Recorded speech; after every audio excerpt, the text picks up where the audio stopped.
Okay. Thank you, friends and family, for joining us once again tonight for our Bible study. Merci, amis, nous avec famille, nous de ce qu'on joue avec encore une fois soir pour We étude think biblique. yes, and we thank you for being with us, and we are ready to engage with you tonight. Nous remercions de ce qu'on avec nous et nous préparer pour nous engager à soir. For tonight, our topic will be hurt and anger. À soir topic, nous la paix et on va qui font mal avec on va qui mettons en colère. This is something that every person deals with. C'est un bagage que tout le monde fait face avec lui.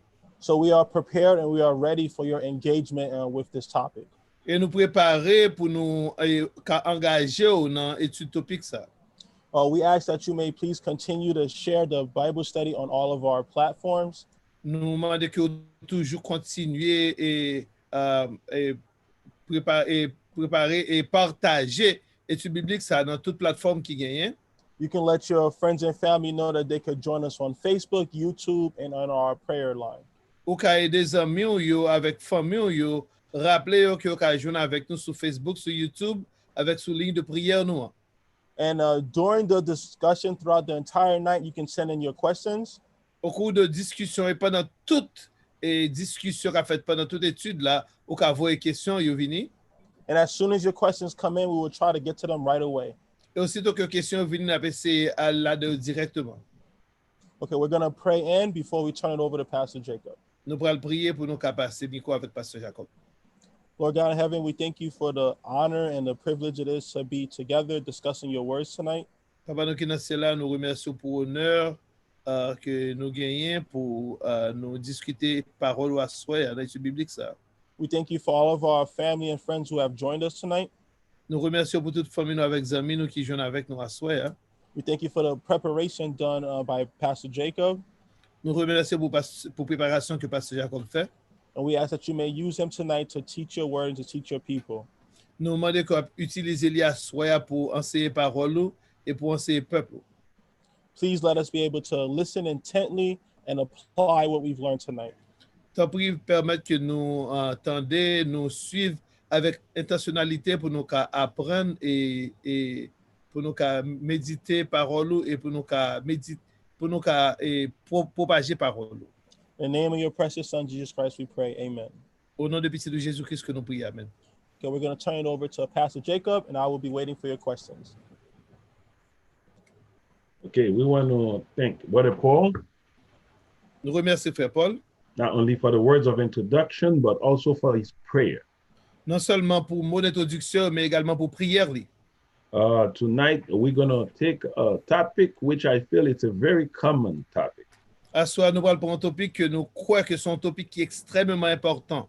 And not only it is good for those that are in psychology, non seulement que c'est un topic qui est bon pour les gens qui étudient psychologie, but it is also good for all of us in living in this world. Mais également bon pour nous tous qui vivent dans le monde ça. Because today we're going to talk about the hurt and anger. Parce que je viens de parler d'un bagage qui est formal avec colère. And then we're going to continue the topic. The next week, we're going to talk about grudge, bitterness, and rage. Et semaine prochaine, si Dieu veut, nous allons continuer avec topic là. Nous allons parler de douleur, nous allons parler de amertume avec rage. And then the third week, the week after that, the following week, we're going to talk about apology and forgiveness. Et semaine après ça, nous allons parler de monde qui présente excuses avec pardon. So it is a very, and they link, we will see all three topics linked together. Et on va déterminer que trois topics ça y a un lien qui est attaché tout ensemble. So I hope I can make my case by the time we get to the third week here. Donc, je souhaite que moi fait point m'en passer par le temps que nous arrivons dans la troisième semaine là. And I hope you stay with us throughout the next 2 weeks also. Et nous souhaitons que vous restez avec nous pendant 2 semaines qui vont venir. But this topic is very important for all Christians to follow. Topic ça extrêmement important pour tout chrétien qui suivre lui. So I hope you you send the link to all your friends, share the link with all your friends. Nous souhaitons que vous partagez le link pour qui mène nous dans topic ça avec toutes amis, avec toute famille. Yes, start sharing this live Bible study with all your friends so they can participate in a topic like this. Commencez à partager études bibliques avec toutes les amis ou avec toute famille de façon plus qu'à suivre ensemble avec nous. Yeah, because it looks like it is at the heart of who we are as Christians. Parce que il semble son bagage qui entre dans le cœur même de ça nous en tant que chrétiens. Because when you talk about anger, hurt, grudge, bitterness, Parce que l'on parle de rage, l'on parle de colère, l'on parle de amertume, it is part of our daily lives. c'est un bagage qui fait partie de vie journalière nous. And then when we conclude with the word forgiveness, Et là nous concluons avec le mot pardon. without forgiveness, there's no hope for you and I. Sans pardon, pas aucun espoir pour moi avec moi-même. So we had to seek for God's forgiveness for our sin. Nous sommes obligés de chercher pardon, mon Dieu, pour pécher nous. So forgiveness is playing a major important role in our Christian life. Donc, pardon, il joue un rôle qui est vraiment primordial, un rôle qui est majeur dans la vie chrétienne. This is why we push it to conclude and close everything. Et ça fait nous arranger de façon pour nous conclure avec ça. And then during the whole 3 weeks, one of the foundational story that we're going to use for those 3 things. Pendant 3 semaines, ça, une bagaille qui on bagaille de base que nous allons utiliser pour 3 topics ça yo. It is the story of Jacob and his twin brother Esau. C'est histoire de frères jumeaux ça yo, c'est Jacob avec Ésaü. Even though we're going to go throughout the different texts in the Bible, malgré nous pourrons aller passer dans plusieurs textes, à travers plusieurs textes dans la Bible, hein? But this text will be the foundational text for those three weeks of topics. Mais texte ça, c'est le texte de base pour topic ça que nous avons couvert pendant 3 semaines ça. So since today we focusing on the hurt and the anger, puisque je dis on a juste focus sur douleur avec colère. So let's just start with the word hurt with you here. On va commencer avec mot ça qui dit hurt là. So let's see if we can, if I can share with you part of my definitions for that word here. Bon, moi parler et ouais, si nous devons joindre un mot au Japon pour nous définir mot ça. I'm trying to share my screen here. C'est partager écran dans la avec vous. So we're going to ask the host to help me out on this one. On va demander technicien pour aider nous avec ça. All right. So again, if we can start with the word hurt. Si on commence avec mot qui dit hurt là, faire mal là. The definition that we were able to find for the word hurt is to cause physical or emotional pain. Mot nous te jeune pour définir là, c'est leur faire un monde ou causer un pile peine physique avec émotionnel. So, but it's mostly focused on the physical pain when we talk about hurt. Mais son bagage qui plus focus sur peine physique là, de nous parler de faire mal. So again, the word hurt is there. So someone caused physical pain. Encore une fois, mot ça, puisque là, ça veut dire qu'il y a un monde qui cause peine physique là. And then we can also focus on the emotional pain the hurt can cause. Et nous focus également sur peine émotionnelle que peine physique ça causé. And they talk about an injury to someone or to self. Yo parlé de on bagay que vous fait ou soit blessé tête ou bien blessé l'autre monde. So again, let me see if I can help you see my screen here. Comment est-ce que aider ou ouais écran là? Yeah, it's there, Pastor Jacob. Okay. Again, to cause physical pain. Son bagay ou causer en peine physique. Or emotional. Ou bien émotionnel. Or an injury to someone or to self. Ou ka blessé un monde ou bien ka blessé tête ou. So this is what we call the word hurt here. Donc c'est ça nous qu'a défini par le mot faire mal. So if we start with this term that we just put on the screen for you. Si nous commençons avec terme ça que nous mettons dans l'écran pour vous, hein? we will know that this is not something easy to just swallow. N'a réalisé que c'est bon bagay qui facile pour juste et valer li. Somebody that cause you physical pain. Pour un monde qui cause une peine physique. Sometimes, or most of the time, it's emotional pain. Et la plupart du temps, il cause une peine émotionnelle également. So when it's so painful to you, it is tough to forget or let go. Le bagage ça fait tellement mal et réellement difficile pour oublier li ou bien pour juste quitter bagage ça passer li aller. This is why we tend to say, he hurts me. Ça fait nous geta de se dire li fait mal Or she hurted me. ou bien moun sa fille ça fait mal. And we said, I will never forget what she did to me. M'di m'pa jamais oublier sa fille ça fait moi. I will never forgive her. M'pa jamais pardonner li. I will never forget what he did to me. M'pa jamais oublier sa nèg ça fait moi. I will never forgive him for that. M'pa jamais pardonner pour ça. This is unbearable, the pain that he caused me. Peine li cause nan son peine que m'pa ka supporter. Those are some of the normal things that we say every day as we dealing with other people. C'est on sait le bagage normal que nous dit dans vie journalière nous pendant que n'a fait face avec un paquet de monde. But in saying those things, that does not mean we have to stay there. Mais là nous dit bagage ça pas veut dire que nous obligé rester dans condition ça. Yeah, because there are many other things we can do to continue on in life. Parce qu'il y a plusieurs bagages que nous ca faire pour nous continuer avec vie nous. Sometimes we tend to say, if I can share another word here, we tend to say it is hurtful. Que si nous utilisons l'autre mot, des fois nous disons bagage qui fait mal. Let's see if I can stop the sharing and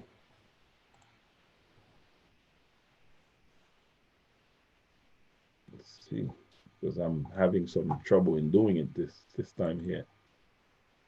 Il y a quelques difficultés techniques là. It's because my screen is not moving. Parce que comme n'a pas déplacé, il était même gens. Okay, we got it now. All right. When we say it is hurtful, Là nous disons un bagage qui fait mal, it causes distress. il cause un pile peine. Because we says what she did to me or what he did to me is very hurtful. Nous dit sa fille ça fait mais sa garçon ça fait moins, il réellement bagage qui fait mal. So again, it caused distress to someone's feelings. Donc son bagage qui cause un pile amertume, un pile peine So avec sentiment moun. it affects me. Il affecté moi. It caused me to lose a lot of sleep. Il fait que moi passer des nuits sans sommeil. It makes my mind work a lot. Il fait l'esprit moi réellement et en pile travail en pile. Some people can even say it caused me to drink. Il y a un monde qui quand même dit que son bagage qui fait moi aller boire. It hurts me so much. I had to go and smoke some stuff. Li ton bagage qui tellement fait mal que m'obligé sortir pour aller fumer un bagage. That was the best way I can cope with the pain that it caused. C'est façon qui plus facile que m'te ka et faire face avec peine que ça cause m'nan. This is why we take the story of Jacob and Esau here. Et ça fait nous prendre histoire de Jacob avec Esaü là. Think of the text from Genesis chapter 25 here, Et pensez avec texte qui dans Genèse chapitre 25 là, when Rebekah and Isaac was waiting to have children here. le Rebecca avec Isaac t'a prétend pour gen ti moun. And then the Lord revealed to Rebekah that she's going to have twins. Et bon Dieu révélé à Rebecca que le pral gen jumeau. And the Lord revealed to her that the older will serve the younger. Et bon Dieu révélé li que ça qui plus grand li pral servi sa pi petit a. And I think the crisis start right there in her mind. Et nous croyons que crise a commencé même dans moment ça dans l'esprit li. Because it looks to us sometimes God may have good intentions, Donc il semble gen de fois bon Dieu qui a gen bonnes intentions, but as human beings, we sometimes fade away from God's plan and start doing our plans. Mais en tant qu'humain, nous commençons à retirer quand nous dans plan bon Dieu, nous commençons à faire bagaille pas nous. Because as soon as the two boys were born, Rebecca looks like she's on a mission. Parce que aussitôt que deux petits noms ça a été fait, Rebecca semble être embarquée dans mission. It looks like she believes that God needed help. Il semblait que lui pensait que bon Dieu avait besoin d'aide. It looks for us when we're looking at what she was doing into the story, it looks like she's trying to help God accomplish God's plan here. L'a regardé qui Jean li embarqué dans l'histoire là semblait que l'a essayé aider accomplissement plan bon Dieu. Because she decided that she's gonna she has a favorite, which is the youngest son. Parce que lui décidé que la gagne un petit monde qui favori dans deux ça yo qui était ça qui est plus jeune non. And she decided that she's gonna make him benefit even the birthrights. Et lui décidé que va faire monsieur bénéficier même de droit de naissance là. So again, she's trying to help God here. Donc encore une fois la essayé aider bon Dieu là. And then her attitude is gonna be the cause for some of the wickedness that was built into the son Jacob. Et attitude lui même li les même antigence un catalyseur pour méchanceté qui devine développer dans cœur Jacob. Rebecca, again, we can learn from the story, from her actions. Nous quand même apprendre de l'histoire là dans action Rebecca posée. Some of the mothers that are listening, maman captain de kounya la soya based on Rebecca's story, basé sur histoire Rebecca, how she is being very malicious and very sneaky in doing things for the son. Même Jean li te grand pile malice, elle te un monde qui te a utilisé un pile ruse pour petite lia, which caused a lot of trouble for the son in his life. Ça te vient causer un paquet problème pour petite lia dans la ville.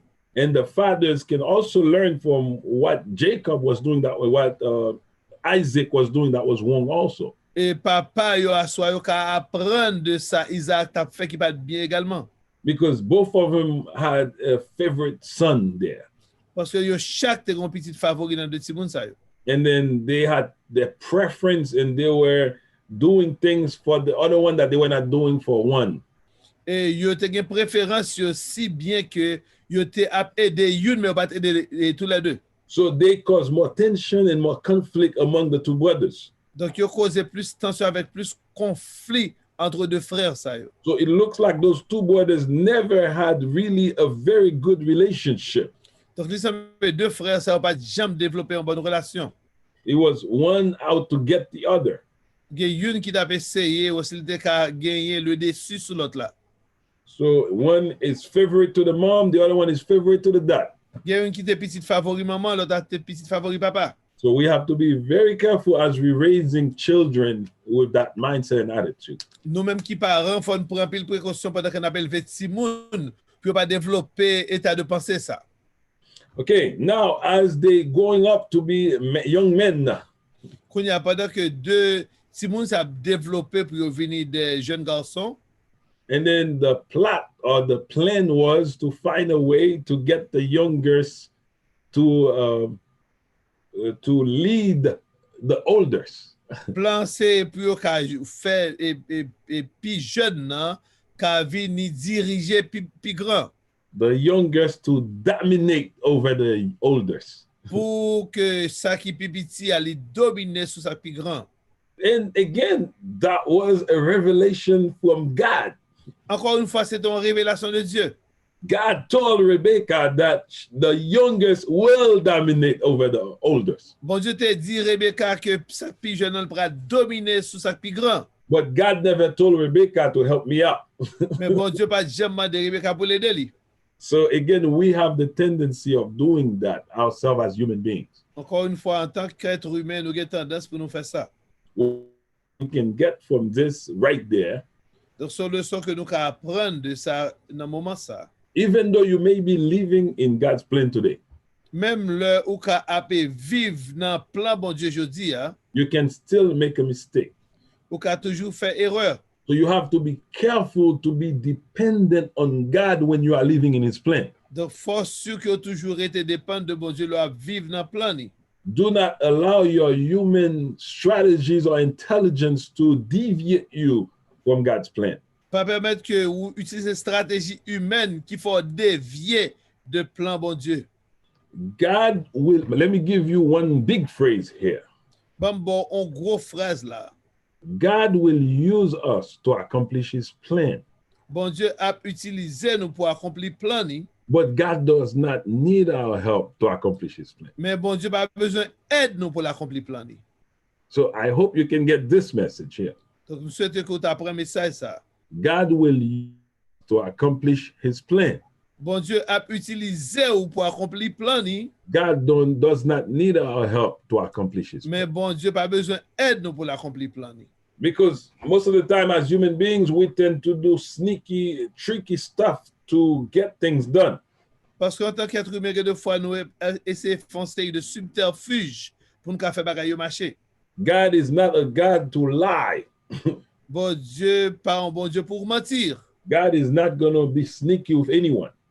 Bon Dieu, pas faire qu'une ruse avec un monde. We are serving a God who is clear, truthful, and transparent. Bon Dieu, observe un bon Dieu qui est clair, qui est un bon Dieu qui est véridique et qui est transparent. So what Rebecca was doing was not godly. Donc ça, Rebecca t'a fait bon bagaille qui te dit. Even though what Jacob was doing was not godly, what Esau was doing was not godly also. Malgré ça, Esaü t'a fait, c'est pas un bagaille qui te vient de bon Dieu également. Because favoritism in the middle of the family is bad for the family. Parce que favoritisme dans ton famille, son bagaille qui pas bon pour famille. So again, both of them got their flaws, Esau and Rebecca. Donc, tous les deux te gagné bagaille qui pas bon la caille, ni Esaü, ni Rebecca. So again, as we continue to look into the situation here, Pendant que nous continuons à regarder dans situation là, we saw that the plan was made for Jacob to trick Esau to gain the birthright. nous voyons que le plan c'était pour Esaü de tricher frère là Esaü pour te gagner droit de naissance là. And then they went into a mission to prepare Jacob for that. Et il y a les non-missions pour préparer Jacob pour tâche ça. As you know the story, the father was getting old. Comme on connaît l'histoire là, papa te commence à devenir vieux. Now you got as the father getting old, now they had to make plans on how they're gonna transfer the birthright. Comme papa commence à devenir grand monde, il a se faire plan qui j'ai pour transférer droit de naissance là. The father was getting ready to transfer it to Esau. Papa te préparé pour aller transférer le ba Esaü. But that's not what the mother wanted. Mais c'est pas ça maman te voulait. The mother wanted Jacob to get the birthright. Maman te voulait que c'est Jacob qui te gagne droit de naissance là. Because all of her pregnancy, all of her life as she's raising those kids, Pendant toute grossesse li, toute la vie li, pendant que le tapé élevé Timoun ça yo, she was convinced that the younger must dominate. il était convaincu que sac pipiti a été obligé dominer sac plus grand. But she looked to do it her own way instead of waiting for God to do that. Mais il essaie de faire de façon par le lieu pour le rétendre que c'est bon Dieu qui fait. And that was not good.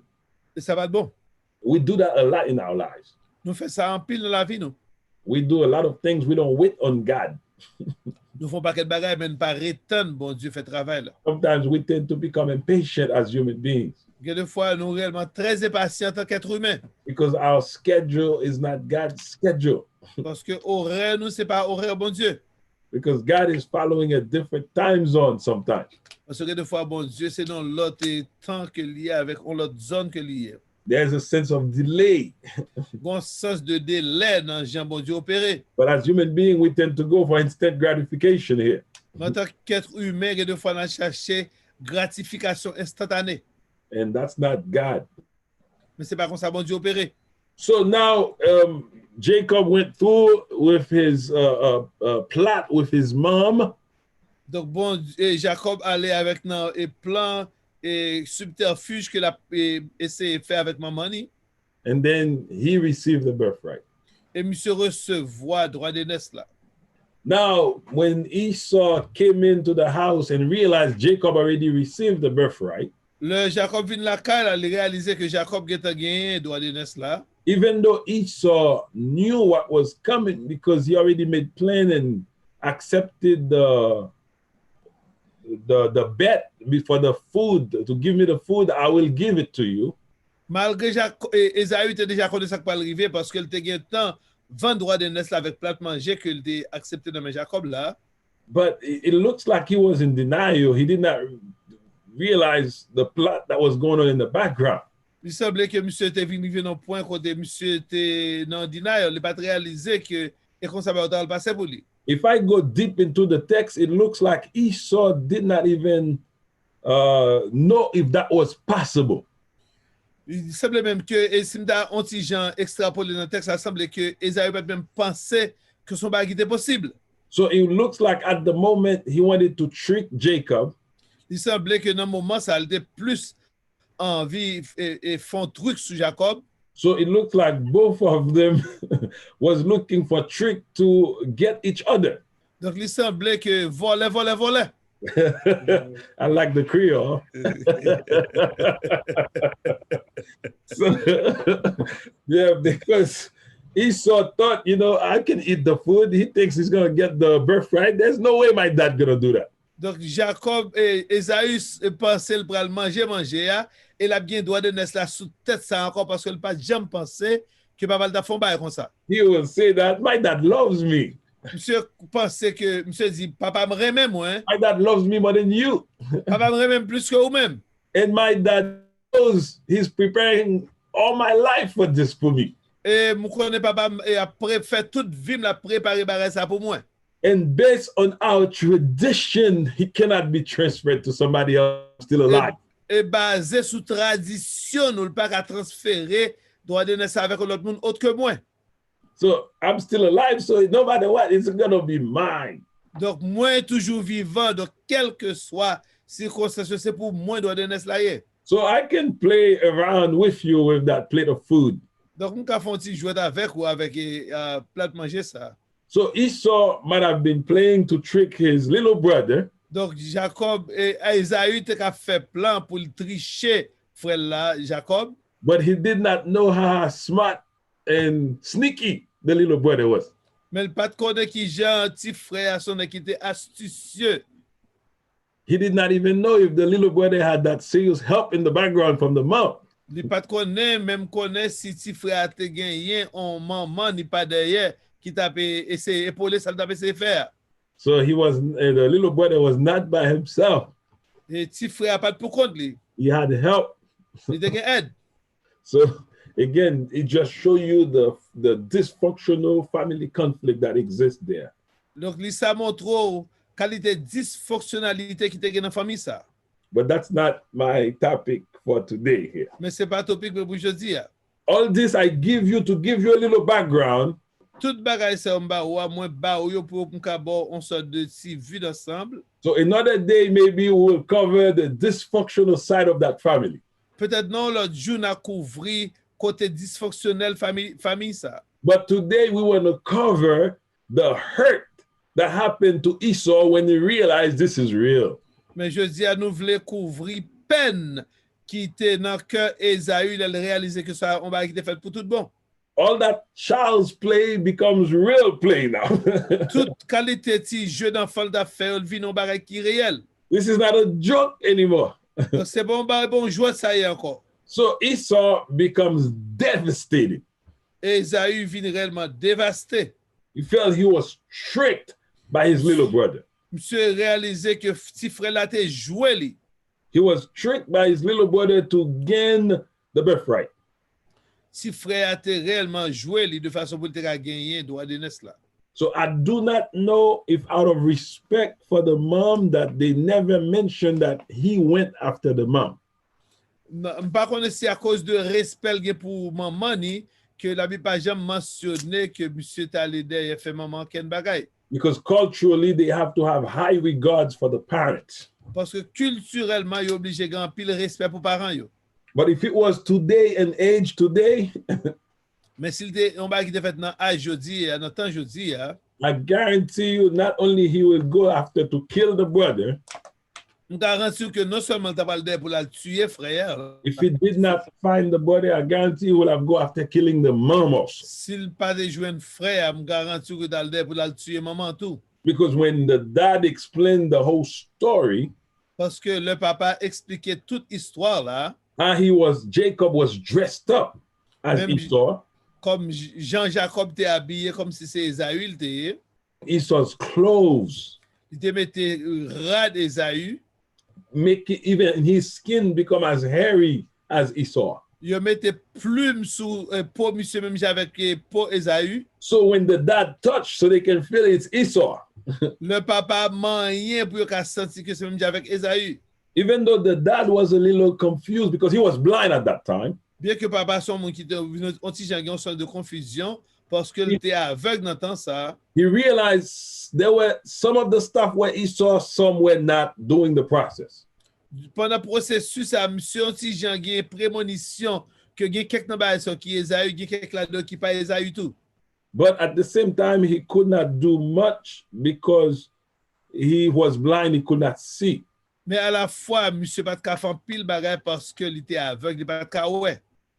So again, this is why he had to go ahead with the giving, passing down the birthright. Et ça fait monsieur est obligé continuer à accomplir le plan pour le passer droit de naissance là. So now think of the hurt that Esau received here. Donc on y a pensé avec toute peine que Esaü était senti. Think of the anger. Pense avec toute colère. He was so upset that now he's out to kill, he's out for blood.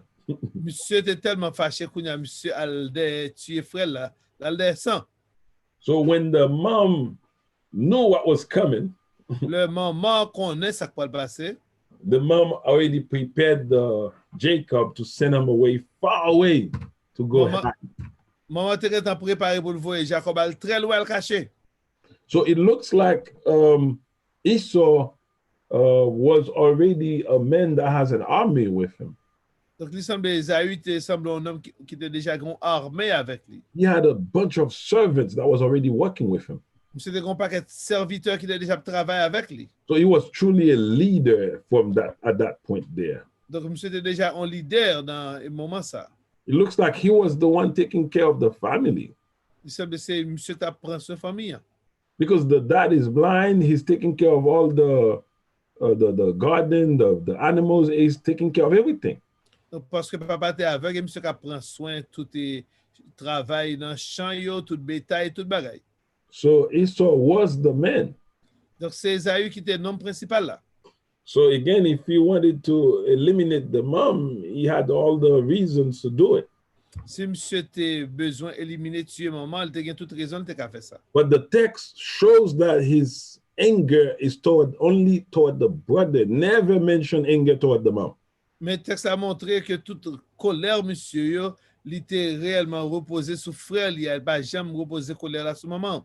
Unless he's keeping it inside psychologically, we never knew about it because he never wrote anything about it.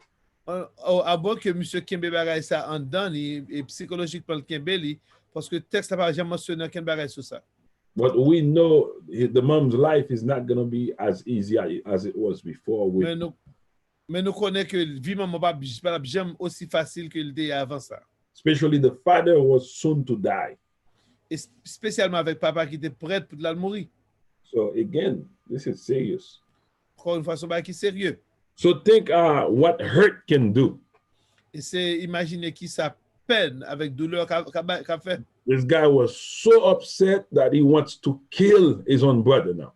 Monsieur tellement fâché, il voulait tuer frère, même propre frère. He did not care about the God the family was serving no more. Monsieur pas de penser avec même bon Dieu, avec famille. Monsieur était juste besoin de tuer frère. In my language, his blood was pumping. Non, langage, mais ça, monsieur l'a pompé. He was out for blood. He wanted to kill his own brother. Bah là, t'es marqué ça, monsieur était derrière pour la tuer frère. So I don't know. if he was out to even kill his own mother, but he was out to kill his own brother. Par contre, la Bible pas mentionné si monsieur allait tuer maman, mais nous connaissons à travers l'écriture que monsieur allait tuer frère. So again, being hurt is not something easy. Donc, l'homme fait mal, c'est bon bail qui facile. So I'm just bringing this to your attention. I don't know which situation, what caused you to be hurt in your life. Juste mettez ça avec attention. Par contre, qui qualité situation qui met en position comme ça dans la vie? Maybe it might not be as deep as Esau and Jacob. Peut-être c'est bon bail qui est aussi intense, même avec Esaü, avec Jacob. Because some of us talked about birthright, and then maybe some of you might not even know what the birthright entails. Parce que quand il y a qui parle du droit de naissance, peut-être qu'il y a qui parle connaît qui ça droit de naissance là est. Because there were two things attached to the birthright. Parce qu'il y a deux bagages qui étaient attachés avec droit de naissance là. Because you have to understand it culturally, socially, and financially, and politically to understand the rage that is coming out of Esau. Parce que tu es obligé de comprendre ça culturellement, socialement, financièrement et politiquement dans moment ça, dans l'époque ça, pour te comprendre ça. First and foremost, the birthright had some spiritual blessing that was attached to it. Premièrement, droit de naissance ne pas quelle bénédiction spirituelle qui était attachée avec lui. So as we can see, Esau did not even care about that spiritual blessing we talk about here at that moment.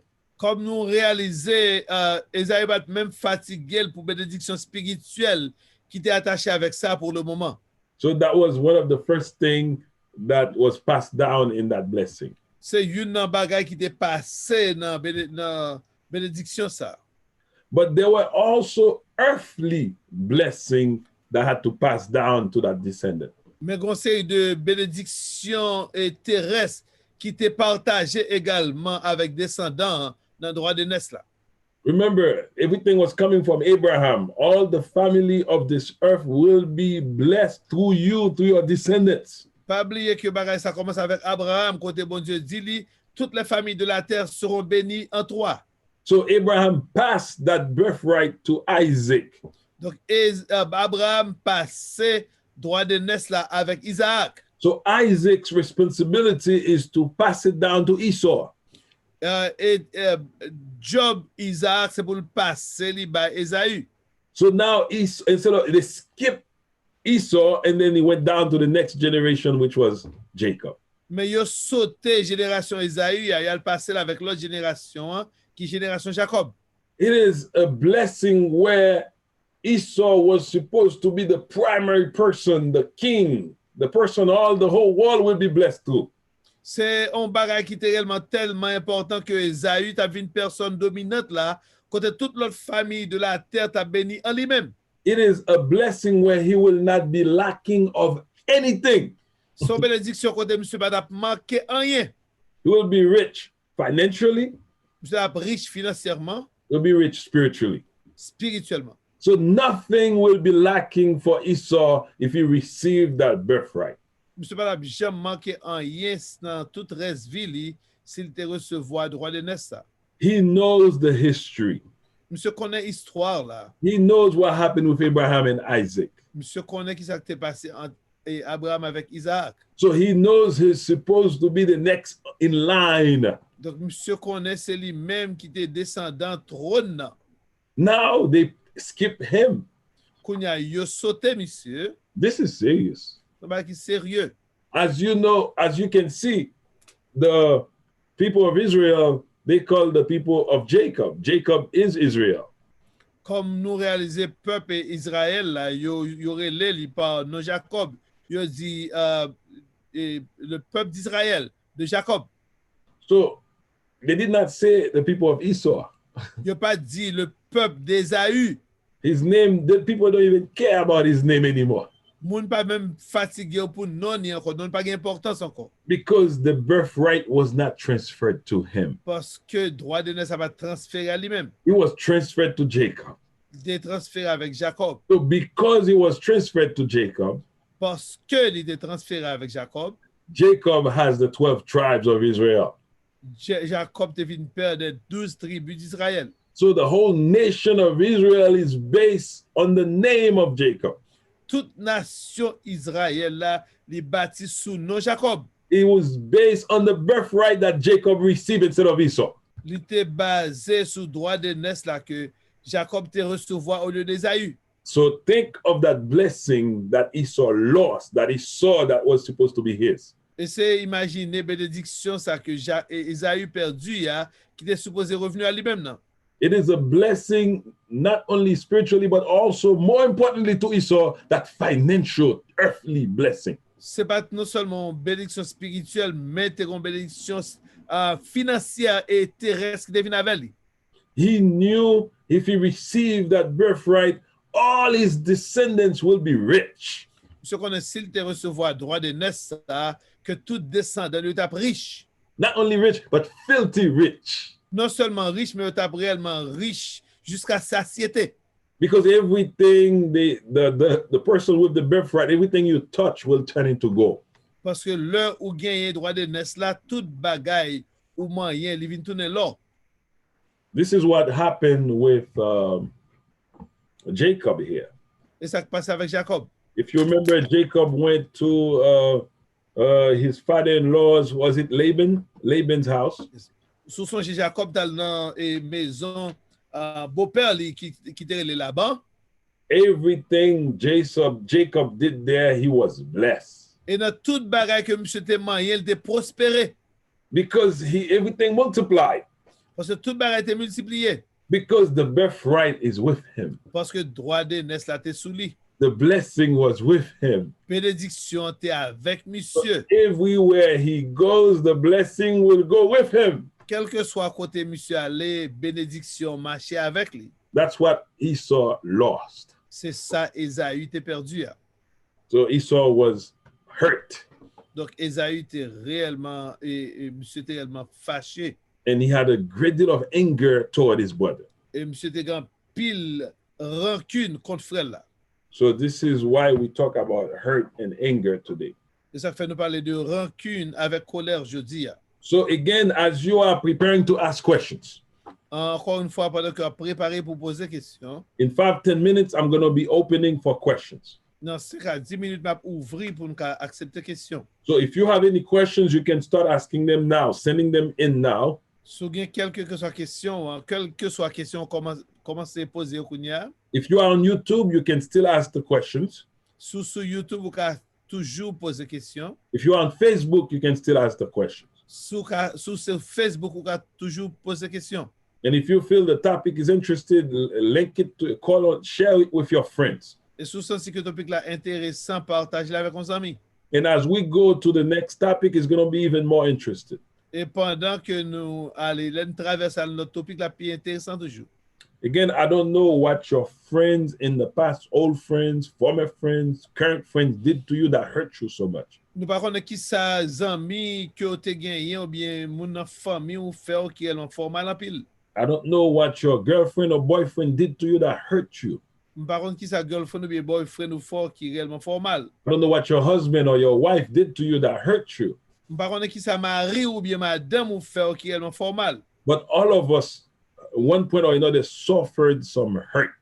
Mais nous tous à nos moments ou bien en point ou bien en l'autre, nous souffrons et on bagaille qui fait nous mal. And based on the hurt that we suffered, we have to learn how to manage that hurt that caused anger inside of us. Et basé sur bagaille qui fait nous mal là, sous degré d'amertume que nous gagnons, faut nous chercher un gens pour nous gérer toute qualité rancune avec haine ou bien avec peine, avec douleur qui en donne nous. So let me see if I can communicate with you a couple things here on my screen again. Bon, moi, c'est de communiquer avec on va qui sur écran encore une fois. I do have one question, comment Okay. before we move on, because I don't want to forget about her. Okay. Moi, j'ai une question qui est en sorte de commentaire, je vais oublier lui. I understand that we're talking about Esau's hurt, but I wanted to go back to the mom real quick. Okay. Je connais qu'on a parlé de peine que Esaü a gagné, même temps, mais retourner ce moment. Do you think that after a good amount of time had passed, she felt almost hurt in herself and the lack of communication that she had between God, and that's why she reacted so like hastily, like quickly to make things happen herself. Est-ce qu'on pense que après un paquet de temps passé et li réaliser, li songer et conversation li te gagné avec bon Dieu sous ça que t'as pas le passé, est-ce qu'on pensait c'est ça que fait li agir pour l'antigen précipiter événement yo? Because from my perspective, it seems like she reacted more out of like a pain and wanting something to happen more than just anger. Parce que il semblait pour moi que l'ité agi même plus avec peine pour le faire passer au lieu pour le agir avec colère. But it looks like the mom did not do it out of anger.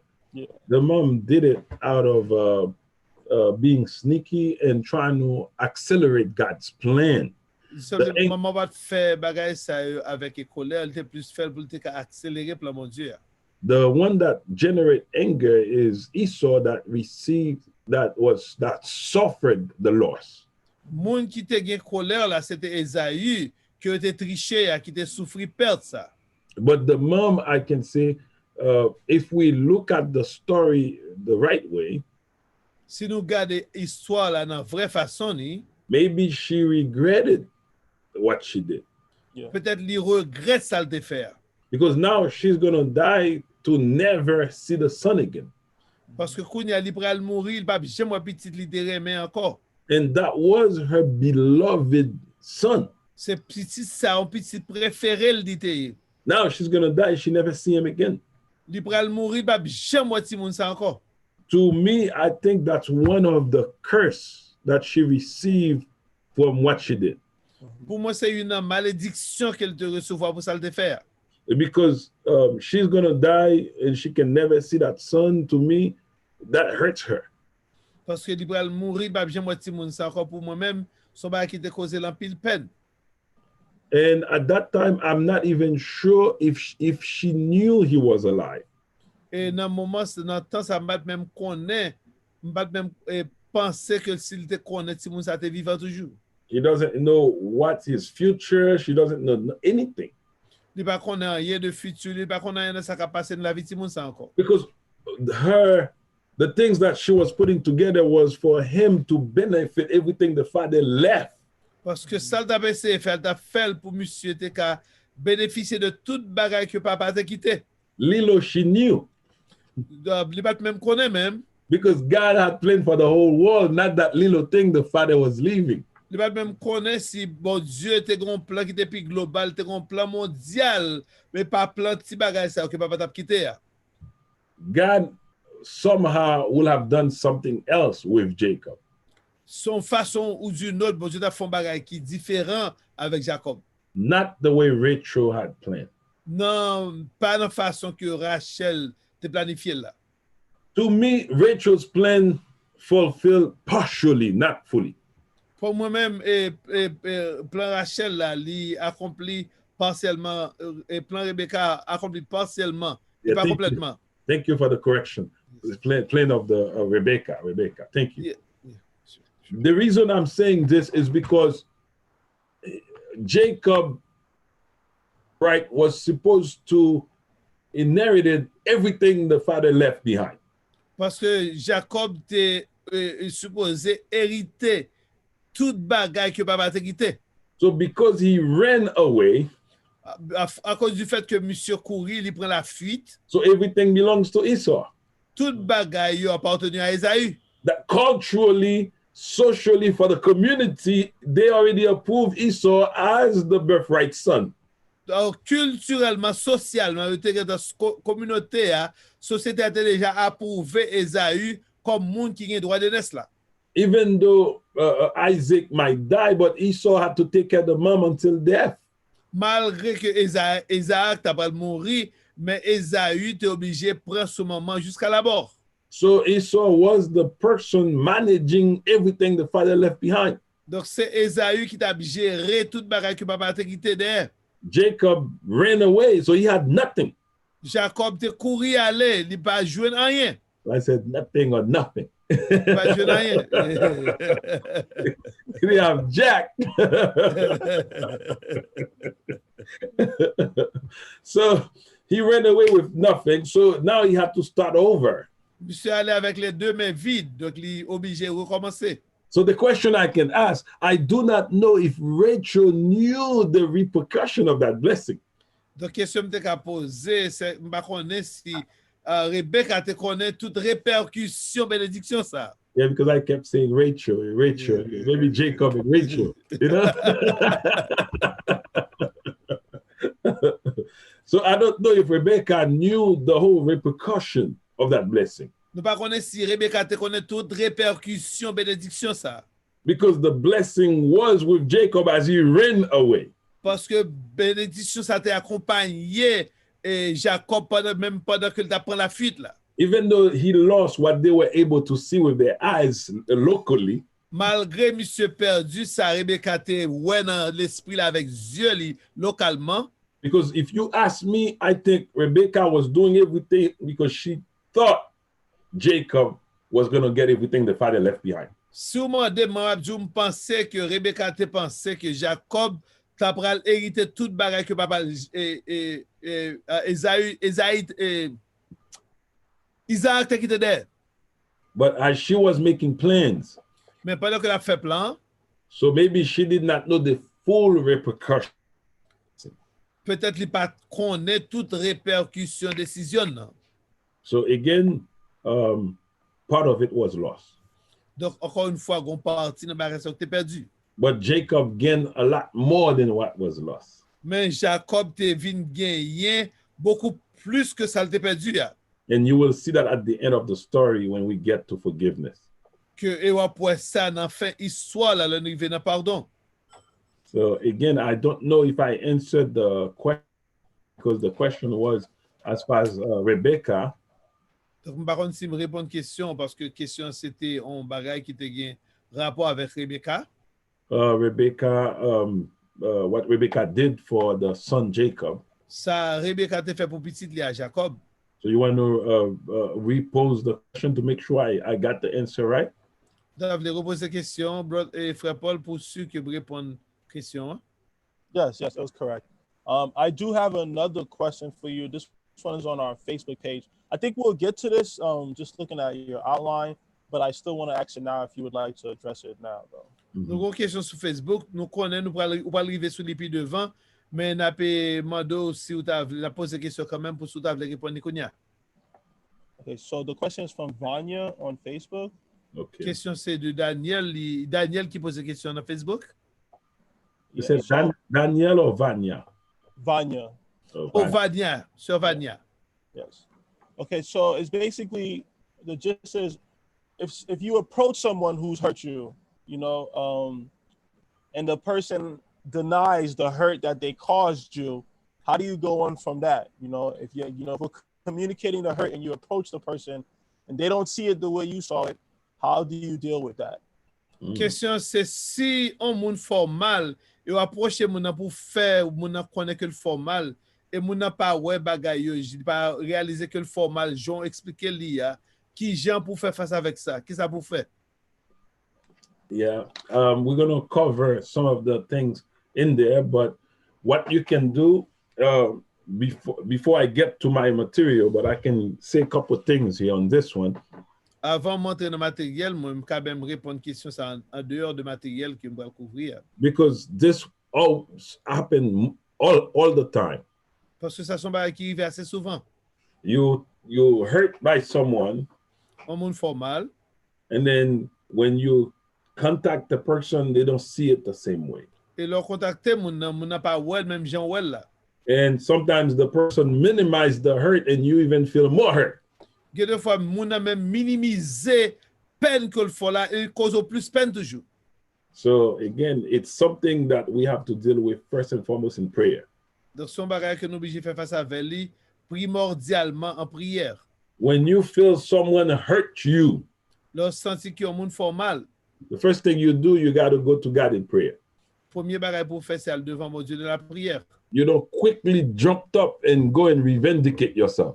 Ou pas courir, lever, al prendre revanche pour un pas. You have to go to God in prayer first. Al devant bon Dieu de la prière, et primordialement. So God can guide you and help you make the person understand. Pour bon Dieu qu'a guidé ou aider ou permettre que moun comprenne. And if you feel you're going to go to that person, they're not going to understand, don't do it yet. Et si vous pensez que pour le côté moun nan, et moun nan pas comprendre pourquoi elle parle avec moun nan. Continue to pray, God. Continuez à prier, bon Dieu. Because I'm talking from experience over here. Parce que m'a parlé à partir d'expérience là. I remember someone hurt me. Je songe gon moun qui te fait mal. I wanted to tell the person. Je voulais dire moun nan. And I realized with just one incident, the person will not understand. Et me réaliser avec un incident qui passe que moun nan pas comprendre. So I wait to accumulate more evidence. Moi retourne pour m'accumuler beaucoup plus évidence toujours. When I have a second incident, Le grand deuxième incident qui arrivait, or a third, ou bien un troisième incident qui arrivait, and I go to that person and say, this is what you did. mal est devant mon âme dit mais ça en fait. And I tell the person, it looks like it's a pattern. Même dit mon âme semblait que son bail qui a retourné de temps en temps. You did that the first time, second time, third time. Ou fait bagaille sa première fois, deuxième fois, troisième fois. And I would not want it to repeat again. Et me battre que ça ou refait encore. Each time you do it, Chaque fois que vous faites, this is what it does to me. c'est exactement ça qui cause les fait moi. Then you openly tell the person to stop. Donc ou dit mon âme ouvertement pour le suspendre. Then you address the hurt. Donc ou adresser peine.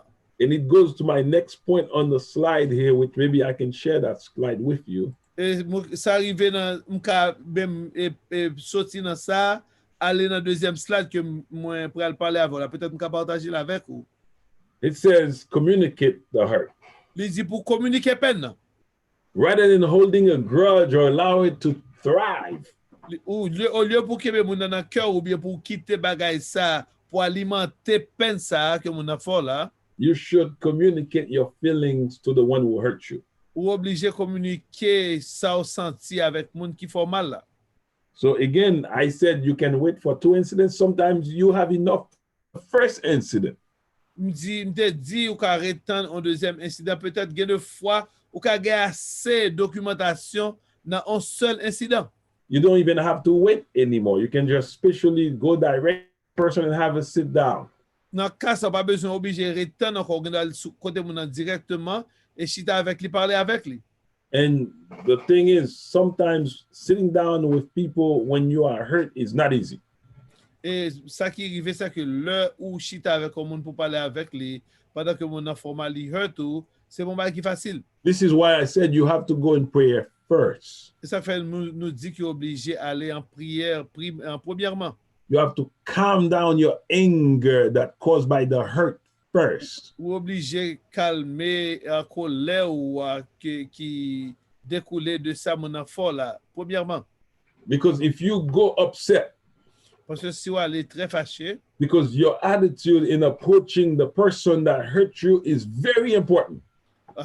ma faut comme ça que attitude ou leur pour aller adresser ça mon enfant la forme là, dit réellement important attitude pour gagner. And the second thing is the objective you have in meeting the person. Et deuxième barre là, c'est objectif que vous gagnez là pour rencontrer avec mon. Are you about to meet with the person for reconciliation? Est-ce que vous allez pouvoir rencontrer avec mon pour gagner réconciliation? Or are you going for revenge? Ou est-ce que vous pouvez rencontrer mon pour gagner faire revanche? This is very important. C'est extrêmement important. Because again, the goal that you have in meeting with the person is very important. Parce que objectif que vous gagnez le pour rencontrer avec mon est extrêmement important. If you go in for revenge to revindicate your right with the person, Soit les pour faire revanche pour revendiquer droit au devant moun, you are wasting your time. It's not spiritual. ou après perdre du temps parce que et pour bagage qui spirituel lié. When someone hurts you, you got to go to get reconciliation, not for revenge. Le monde formal ou obligé à aller pour gagner réconciliation, pas pour revanche. So you have to communicate your hurt to the people. Donc, vous obligé de communiquer ça qui fait mal avec moun. Whoever hurt you, you have to go to that person and communicate your hurt. Quel que soit moun qui fait mal, obligé à côté moun nan et communiquer peine nou. In my text, especially if the person is close to you. Spécialement si son moun qui prêt avec ou. And this, he says, many people tend to keep things for themselves. Et bah la dit que gen pile moun qui gen tendance pour kembe ba ça peut-être pas yo. It affects your mindset, your attitude, even your communication. Parce que il affecté pensée, il affecté attitude, il affecté communication. Because you know you're holding something in your heart for that person that never communicates. Parce que connaît aucun bé moun sa nan cœur ou pas j'aime communiquer bagay ça avec lui. Because you never offer that person a chance to communicate, to give an explanation for the hurt. Parce que pas j'aime ba moun nan opportunité pour l'expliquer raison qui fait le défaut ça le défaut là.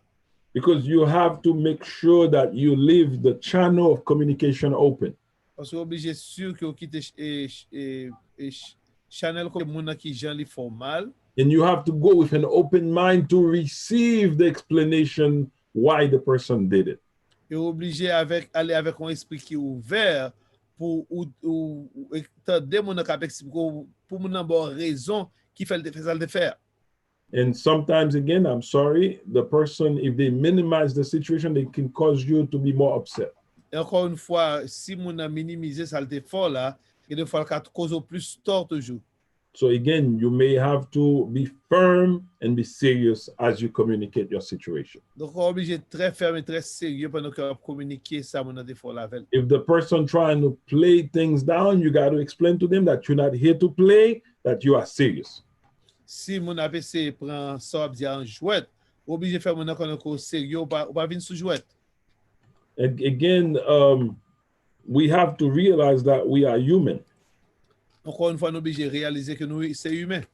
So if I can share again part of my slide with you here. Encore une fois, si je peux partager en partie dans l'écran moi avec vous.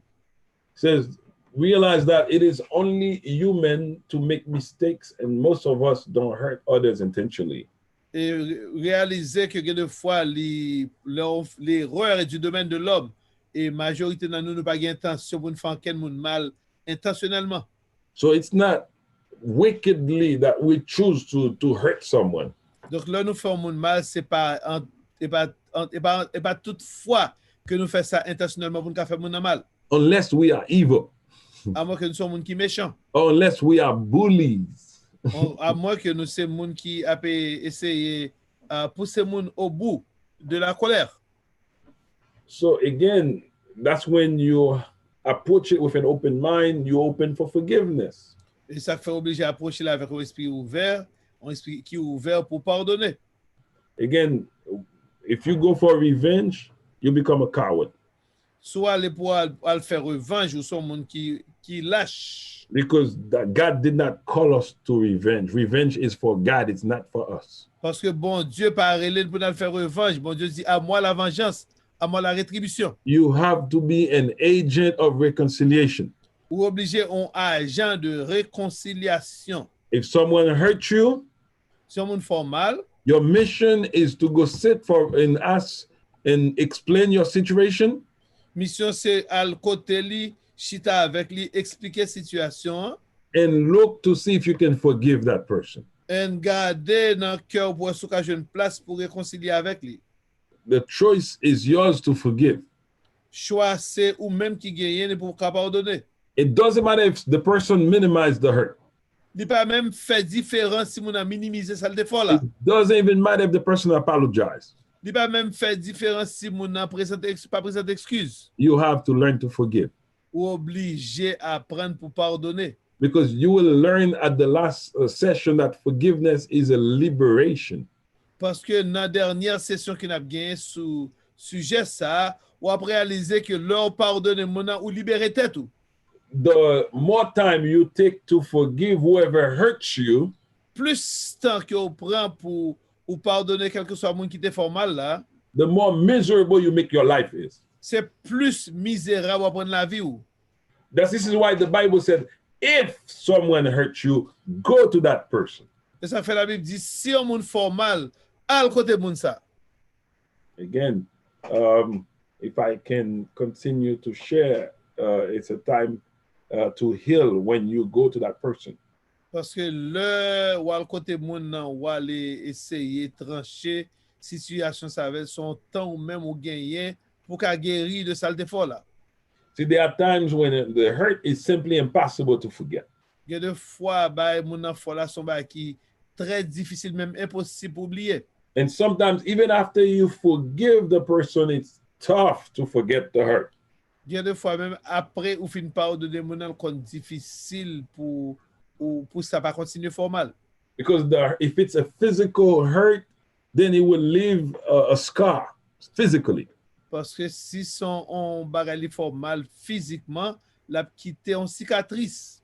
If it's emotional, it will still leave an emotional scar in your head, in your mind. Si son bagay qui émotionnel, la quitter en cicatrice émotionnelle dans l'esprit ou. And this is why I said moving on is easier said than done. Et ça fait nous dire pour juste continuer vivre la vie ou son bagay qui réellement beaucoup plus difficile pour faire que pour dire. So again, my fight and your fight is to make sure the hurt that we have within time fades away. Encore une fois, et objectif là, c'est que peine nous gagnons, l'y passer au fil du temps. If it becomes like a mission for all of us. Depuis en même temps qu'on mission pour nous toutes. So within time, you work your mind to let it go, let it go, let it go. À travers le temps ou juste conditionner l'esprit ou pour oublier, pour continuer à oublier. And then within time, you will not take it into account against the other person anymore. Et au fil du temps, on vient venir au point côté ou pas kebe moun nan ke encore. You let it go now. Ou quitter l'aller. I'm not saying to fully forget because you don't have amnesia. Pas dit pour oublier complètement parce qu'on pas amnésie. So forgive and forget, that's not a topic of discussion. Pardonner et oublier sont le topic que nous avons discuter. Because it is tough to forget if you don't have amnesia. Parce que sont pas réellement difficile pour oublier si ou pas perdu tête ou. But because of the spiritual self-control that you receive from the Holy Spirit, mais à cause de contrôle de soi spirituel que recevoir du Saint-Esprit, you will be able to manage that hurt ou ka gérer peine and suppress it so much et supprimer li dans telle façon que that it will not be able to control you anymore. Que il va ka contrôler ou encore. Because you will be liberated from it. Parce qu'on a libéré de lui-même. So again, be careful. Hurt will generate anger. Encore une fois, et peine la générer colère. And this was the second thing that we had to mention to you today. Et ça c'est deuxième bagage que nous besoin mentionner avec vous. So if hurt generate anger, si leur monde formal li générer colère, what is anger? Qui ça qui colère? And we says anger is a strong feeling of intense displeasure. Nous dit colère c'est on sorte de sensation qui est tellement fort qui bon sensation côté ou pas prendre plaisir là-dedans. A sense of hostility. Son sens d'hostilité. If we go back to the story of Esau and Jacob, a sense of hostility that's developed among them. Sous continuer dans l'histoire que tu partages avec Isaïe avec Jacob, tu as une hostilité qui est tellement profonde dans que Jacob contre dans que Isaïe contre Jacob. An intense indignation as a result of the real threat. Tu as une indignation qui est réellement intense en résultat de un bagage que monde fait ou insult, frustration, injustice.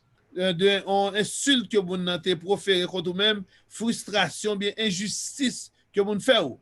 So those things are the cause of anger. Donc tout bagage ça c'est bagage qui ka cause colère. And it change your whole emotions, your whole feeling, your whole self, and it controls you. Et qui contrôle, qui a changé attitude ou, changé son pensée, changé son senti ou qui a contrôlé ou même. Yeah, I'm going to quickly give you some ideas on how to deal with anger. Ma bon quelques idées rapidement qui j'ai pour faire face avec colère. First, to deal with anger as you go on prayer. Premièrement, faire face avec colère, aller en prière d'abord.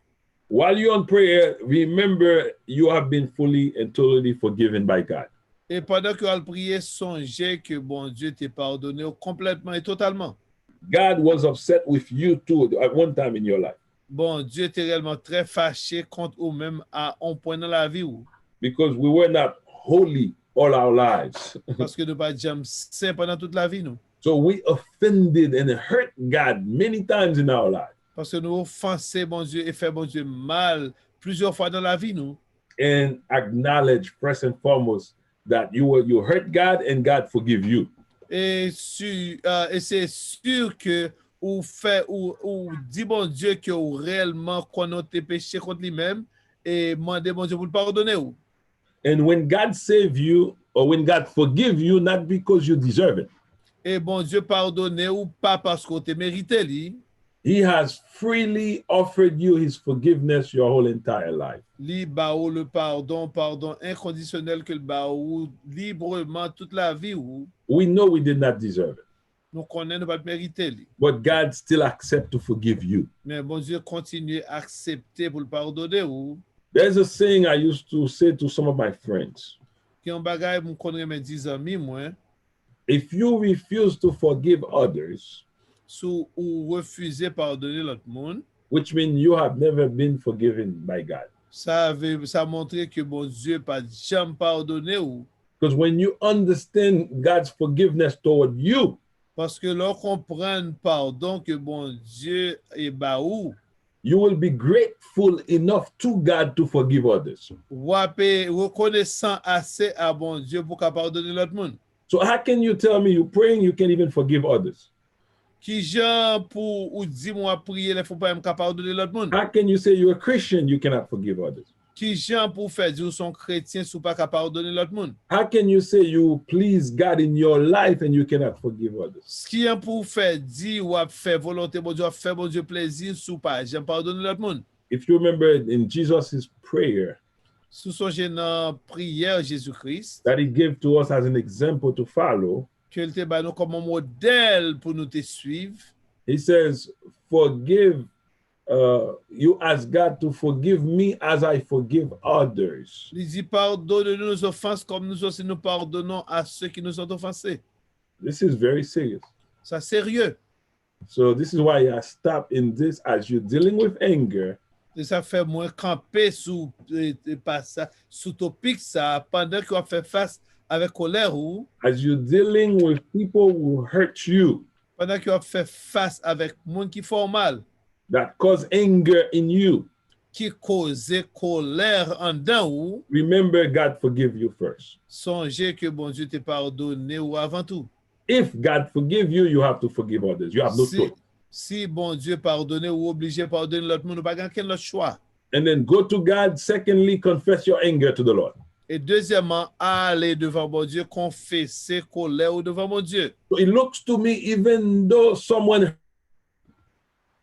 Il semble pour moi même malgré un monde est formal, but the anger that is developed in you becomes a sin. que colère qui développe en dedans dans la vie même vient tourner au péché. You did not do anything. Parce qu'on pas de faire rien. Someone hurt you. Son monde qui fait mal là, Now you develop anger in you, mais quand il vient développer colère en dedans, and anger is a sin. et colère son péché. So someone hurt you, now you are sinning. Donc c'est un monde qui fait mal et monde à cause qui au péché encore. So you have to let that anger go. Ou obligé quitter colère ça aller. This, Jacob, can I jump in? I'm sorry. yeah, go ahead. Go ahead. All right, It's almost time too. All right. I Yeah, have what's great, Vitor? well, really quick, we did have another sister ask a question, but it was one that was answered earlier. So Sister Betty, I did reply to you right in the chat. So we do hope that you see that.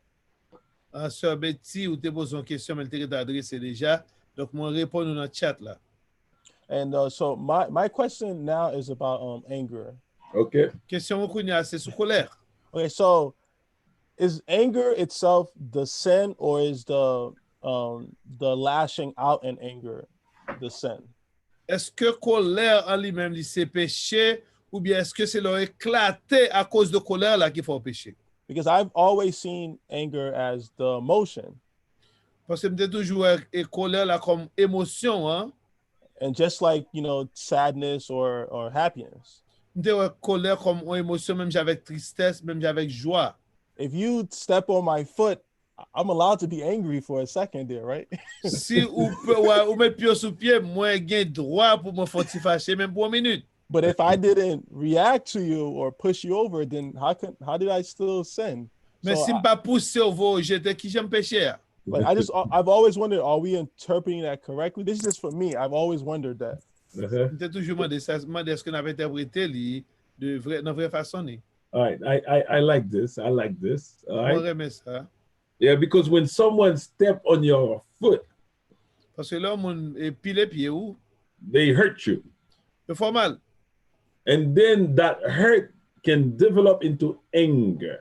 Et le fait que le fait mal, elle a développé en colère. So if I can use a synonym to anger, you are upset. Si je peux utiliser un synonyme pour colère, je peux dire il faut fâcher. So now you are upset. Is the next reaction what you're gonna do with that upset or that anger that develop? Quand il y a que ou fâché, c'est qui sont pral fait en conséquence du fait que vous fâché. So I'm not rejecting your definition of anger. Pas rejeter définition de colère ou Because to me, if I can go back to the definition that we have here, is the feeling of the hurt. parce que si vous calez dans la définition que débat là, c'est sensation du fait que on monte formal là. It's the hurt that developed the anger. C'est le fait que mon enfant mal là qui développe colère là. So the anger is the feeling that you have. Donc colère là c'est sentiment que vous gagnez hein. It takes over your mind and attack you emotionally. Li prend contrôle l'esprit ou li attaquer émotionnellement. You're gonna need some spiritual self-control to contain that anger.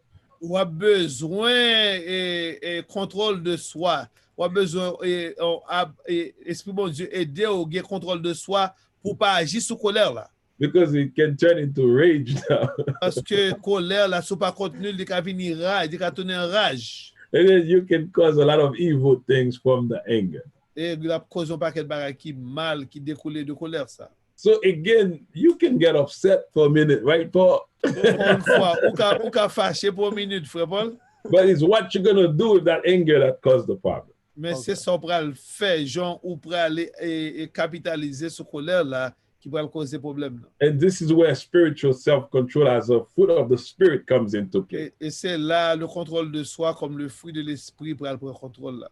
Because we have people where after they step on your foot, Parce que nous avons moun après yo fin pile pied yo, they turn into anger, li vini développer en colère and then the anger push them to look for revenge now. et colère la permet que yo a chercher revanche.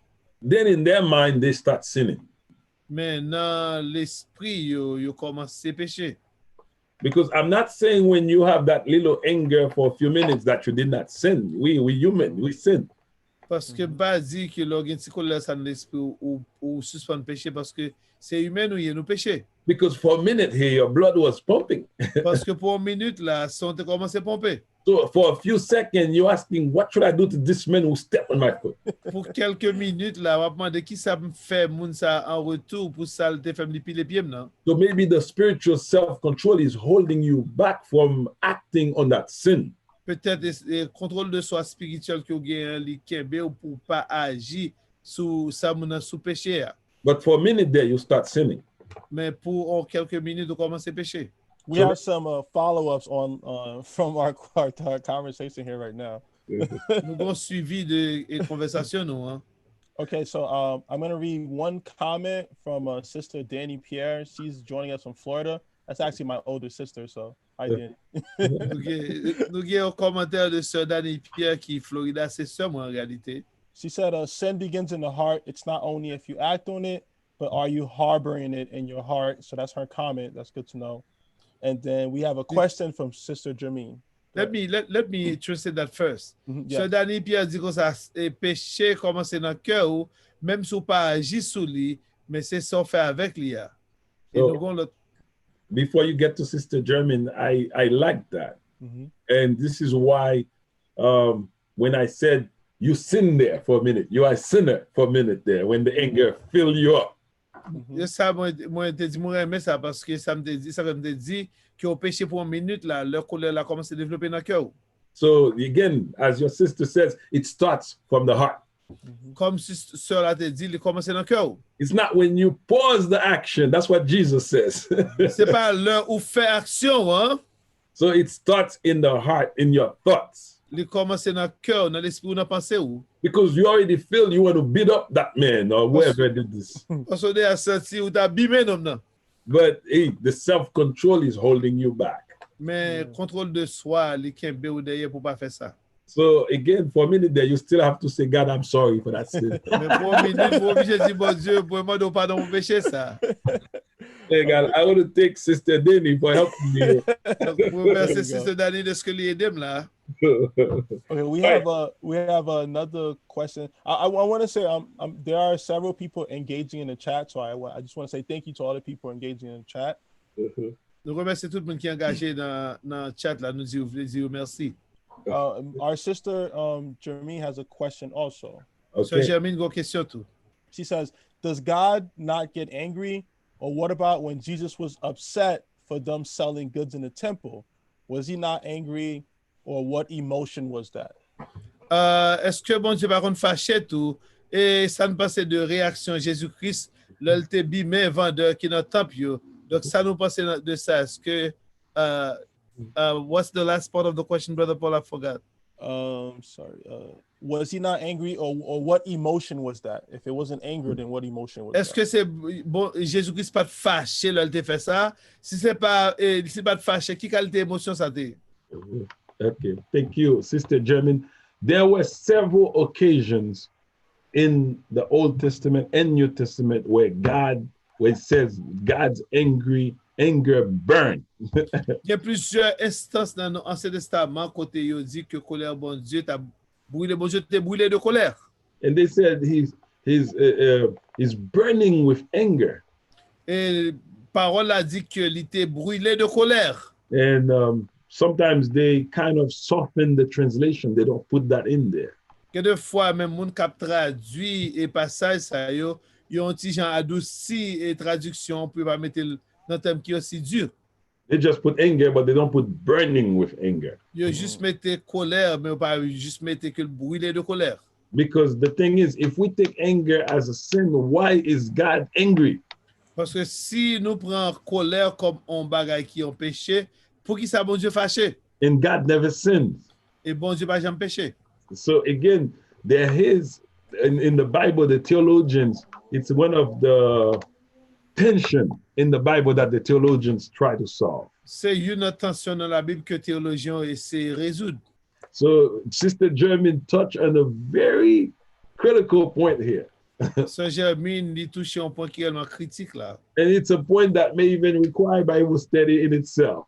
C'est son point qui a même demandé pour nous faire une étude biblique sur ça pour qu'on parle. Because the theologian call it holy anger.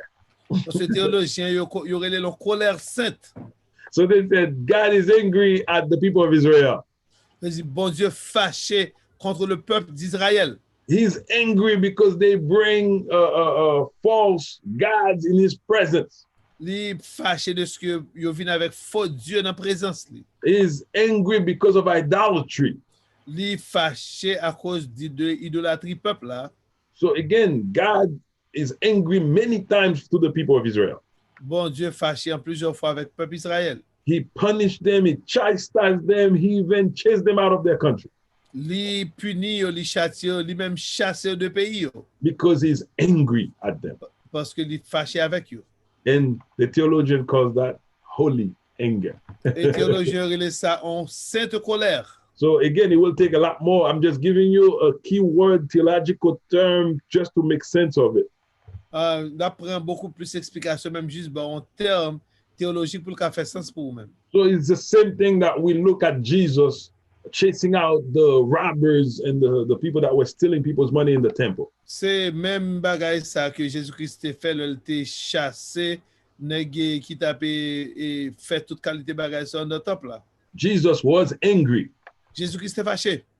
But again, he was not angry to do wicked things. Mais c'est pas ton colère pour te faire bagay qui mal. He wasn't angry to do something good. On était fâché pour monsieur parce que monsieur pas de fond bagay qui était bon. So he chased them out and chastised them. Donc li chassé dans le temple là, li voulait aller. So he was a correction. Donc c'est colère ça, c'est plus en correction que le tayé. So it was not an anger to do wickedness, C'est pas en colère pour te faire méchanceté ou bien bagay qui mal. but it was an anger to the good things. Mais c'est en colère de correction que le tayé. He wanted to cleanse the temple, Il a besoin de nettoyer le temple, là, purifier le temple. Là. to make sense what the temple stand for. Et pour le temple là, tu as utilisé pour ça, bon Dieu t'a créé pour t'utiliser. So again, we call that a holy anger. Donc nous relais ça en colère sainte. Not a anger to do revenge and do wicked things to the other because they hurt us. C'est pas en colère pour te faire méchanceté ou bien pour te faire prendre revanche pour ça que tu fait ou bien pour te faire l'autre monde mal. So thank you, Sister Germaine, for asking this. It brings out a theological term out of it too. Mais merci, Sœur Germaine, de ce côté poser question parce que nous tirer en termes théologiques de ça. I do have another question from Facebook, our last one for now. So I would like to get to that one next. Nous avons une dernière question sur Facebook et une dernière question que nous gagnons et nous t'arrêtons sûr que nous partageons là-bas. This one is from another sister of mine, Sister Julie. She's in Florida also. Okay. Question ça, c'est seulement l'autre sœur qui est Julie qui pose la question ça. She said, "Can't anger lead to positive change?" She said, "What we do with how we deal with what we do with how we deal with the sin, can that not lead to a positive change?" Il dit, ça nous fait avec les péchés, avec colère là. Est-ce que ça n'a pas qu'à mener avec un bagage qui est positif? I can say any sin can bring positive change in people's lives. Nous avons dit n'importe péché qui apporte un changement qui est positif dans la vie du monde. But that doesn't mean there's no consequence for the sin. Mais ça ne veut dire qu'il n'y a pas de conséquences pour le péché. Because sometimes when you sin, Parce que des fois, le péché, it is a lifetime experience. c'est une expérience pour la vie. Because now you're going to learn where your weaknesses and where you fall. Quand on peut comprendre, on connaît faiblesse sur côté où on tomber. You will know what to watch out for. Ou pour aller garder, chercher qui ça pour veiller dans la vie.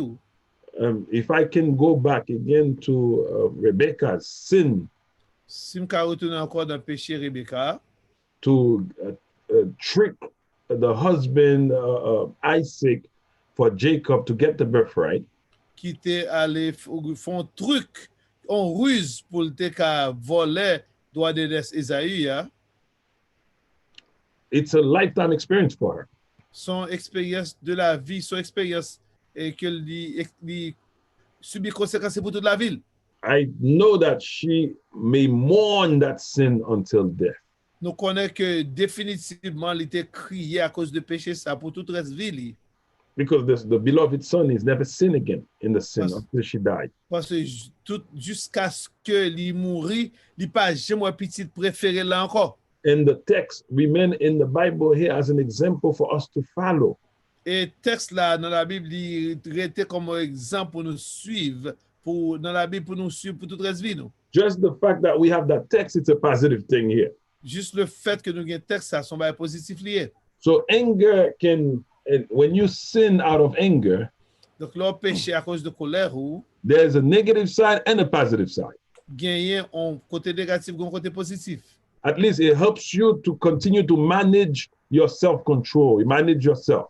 Au moins ça aide pour continuer gérer tête ou pour continuer gagner contrôle de soi. At least you know your limit. Au moins ou connaît limitation. You know what tick you off. Ou connaît qui ça qui a fait son pompé. So at least you will be careful and you know when those things come so you can manage it. Pour qu'à commencer prendre précaution aussitôt que bagage ça vini pour qu'à commencer gérer yo. And you know what to go to God in prayer. Et on connaît qui Jean pour aller devant bon Dieu en prière. So at least there is a positive thing there. You know your weakness. Au moins gagner un bagage positif qui découle de lui parce que on connaît ou découvrir faiblesse ou. I'm going to give you something. Maybe I can close on this because I don't think we have that much time unless Paul has another questions he wants me to answer before we leave. Pour le partager un bagage avec vous, nous obligés et finir à moins que frère Paul ait une dernière question avant de finir. One of the You great can continue. I'm sorry, Pastor Jacob. You can continue, but we can give it a couple minutes because a couple people told me that they got kicked off the Facebook Live and they're coming back in to ask one last question. So we can. Okay. We have a character in the Bible Nous gagnons un caractère dans la Bible that we venerate. que nous vénérons en pile. We teach the character to all our kids as a hero. Nous enseignons caractère ça à tout le monde comme un héros. And then that's the character we call Samson. Non caractère que nous les Samson. Samson is a man in the Bible with great deal of strength and force. Samson est un caractère de la Bible qui te un pile courage, un pile force. And God was with him. Et bon Dieu était avec lui. God gave him a special supernatural ability. Bon Dieu était avec monsieur en habilité supernaturelle. If you read the story of Samson in the book of Judges, Sous ou lit histoire la vie Samson dans le livre des juges, he brought many victories for God people. monsieur vient avec un pile victoire pour peuple bon Dieu. He delivered the people of God from the Philistines many times. Monsieur délivré le peuple de Dieu des Philistins plusieurs fois. And if you go back and read the story closely, Et si vous retournez à lire l'histoire là très méticuleusement, you will realize each time he brought victory, it's out of anger. et on va réaliser qu'à chaque fois que monsieur qui a une victoire, c'est à cause de colère. Lui. It looks to me in that when I'm interpreting the character Samson, Il semblait pour moi, pendant que m'avait interprété le caractère Samson, hein, God is using his anger, which is bad, which is evil, que bon Dieu utilise colère, monsieur, qui ont bagay qui mal, to bring out something good. pour un bagay qui bien découlé de lui-même. So each time he goes after the Philistine, it's because of his anger against them. Chaque fois, monsieur Alder Philistin, c'est à cause de colère, les contre eux. He goes after them out of revenge for personal, not even for God, for personal things that happened to him. Monsieur Alder, yo, avec idée pour faire revanche, non pas même pour bagay et que mal yo fait bon Dieu, mais bagay mal que yo fait li. While he's going after them for his selfish need, Pendant que monsieur Alder, yo, pour la faire revanche pour besoin et égoïste pas li, God uses anger to deliver his people.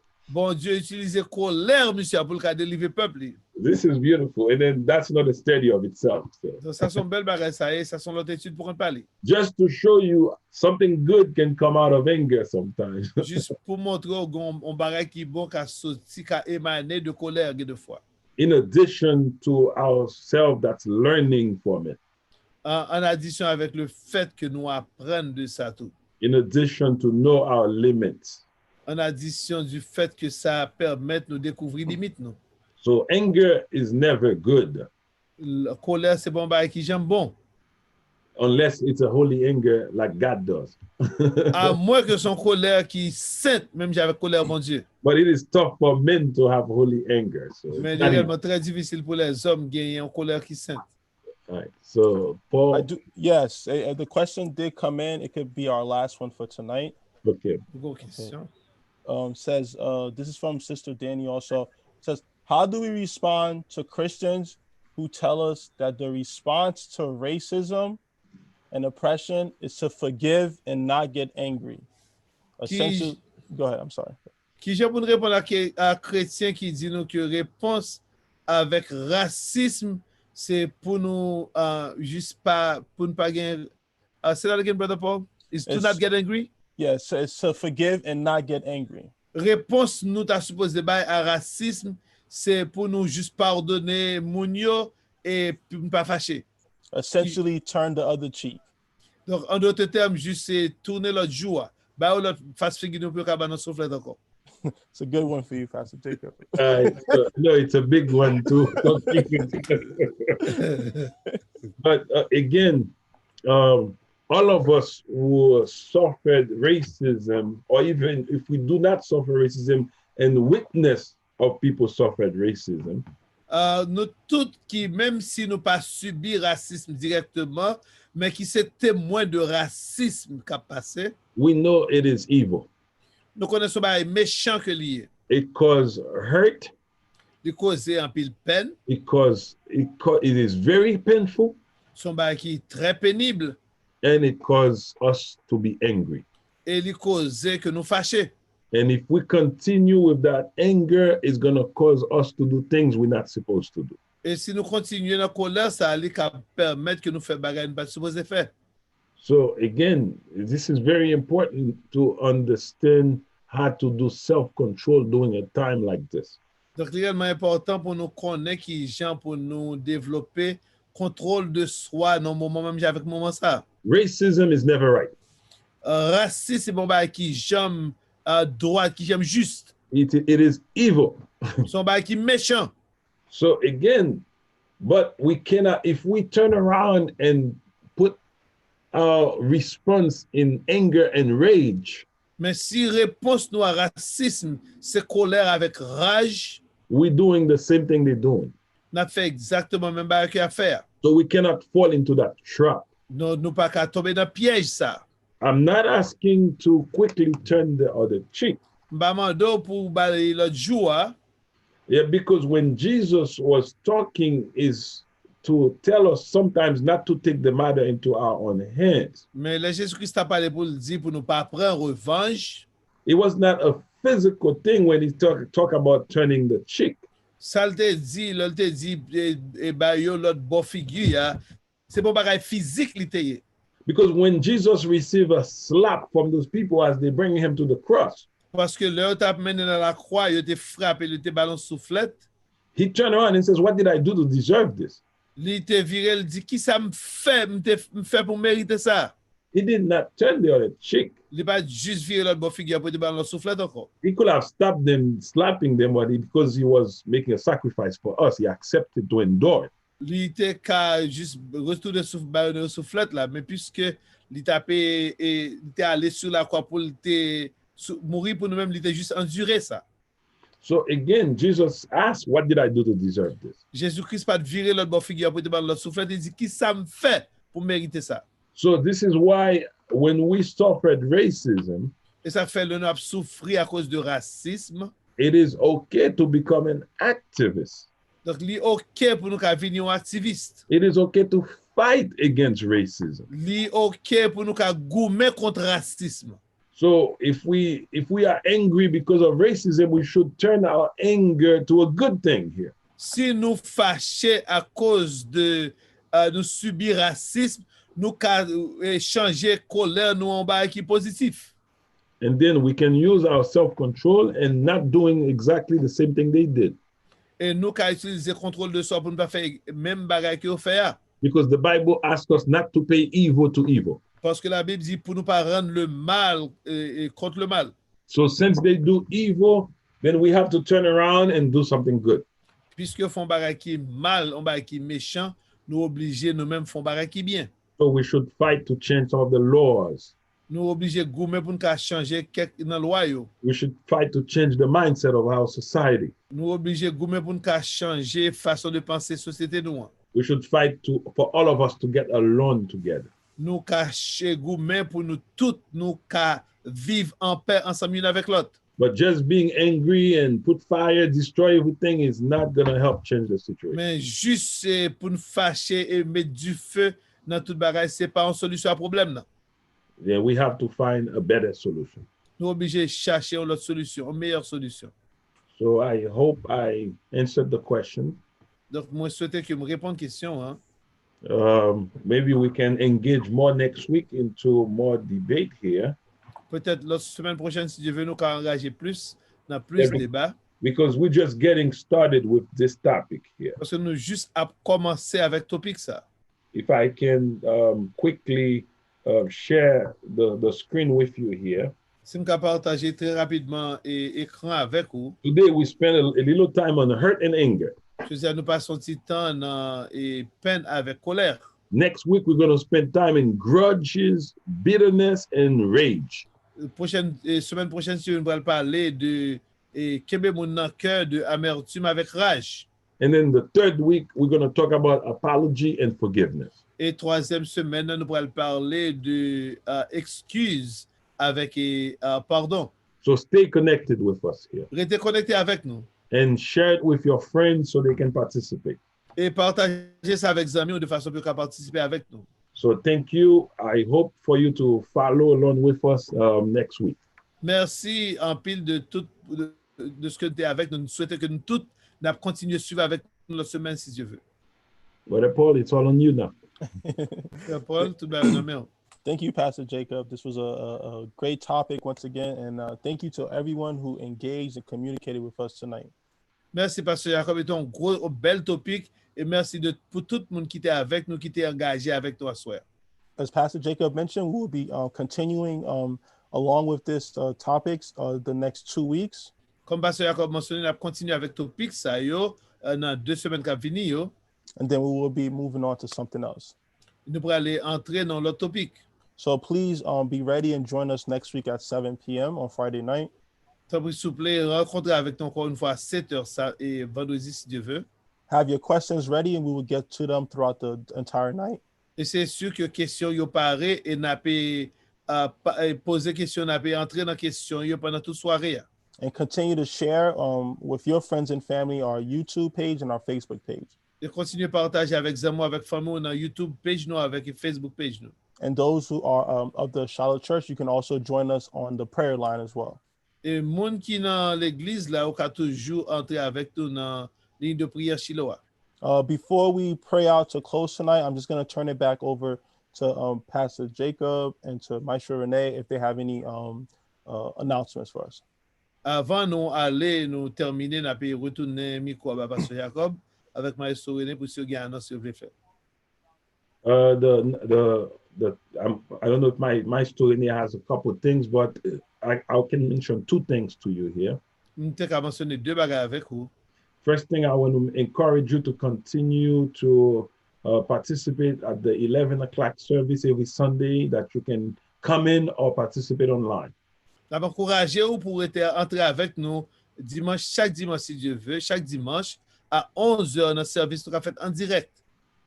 And we invite the church to start coming back because we can take up to 150 people in the church right now. Nous invitons l'église pour commencer à retourner, membres de l'église pour commencer à retourner physiquement dans l'église parce que nous avons droit à au moins 150 personnes. And the second thing, not only I'm inviting you to participate in our worship service every Sunday at 11. Non seulement que nous avons invité pour participer dans le service nous à chaque dimanche à 11h. But I want to remind you, we have a time of revival that's coming. Nous avons rappelé que nous gagnons un temps de réveil qui va venir. At the end of August, beginning of September, we're going to have the revival coming in. C'est un réveil qui a commencé dans fin mois d'août là que nous avons gagné réveil ça. So start preparing your schedule for that revival that we have once a year. C'est commencer à préparer horaire pour réveil ça que nous gagnons une fois par an. So I don't know if my story has any other announcement that I'm missing here. What about the topic of Jonas? Oh, thank you. All right. So again, in 3 weeks, En 3 semaines, we're going to start with the book of Jonah, nous allons commencer avec le livre de Jonas, which will be a nice follow-up to those topics that we are doing here. qui a un bon suivi pour topic ça yo que n'a couvert ça pendant 3 semaines ça. Because it will cover the anger, the grudge, and the bitterness very well in that book. Parce que il va couvrir tous les 3 bagages ça que tu parlé de rancune, de colère avec de amertume. Because we're going to spend 4 to 6 weeks in the book of Jonah in 3 weeks. Parce que dans 3 semaines, nous allons passer environ 4 à 6 semaines dans le livre de Jonas. So if I can see, today is the 24th, next week is the 31st.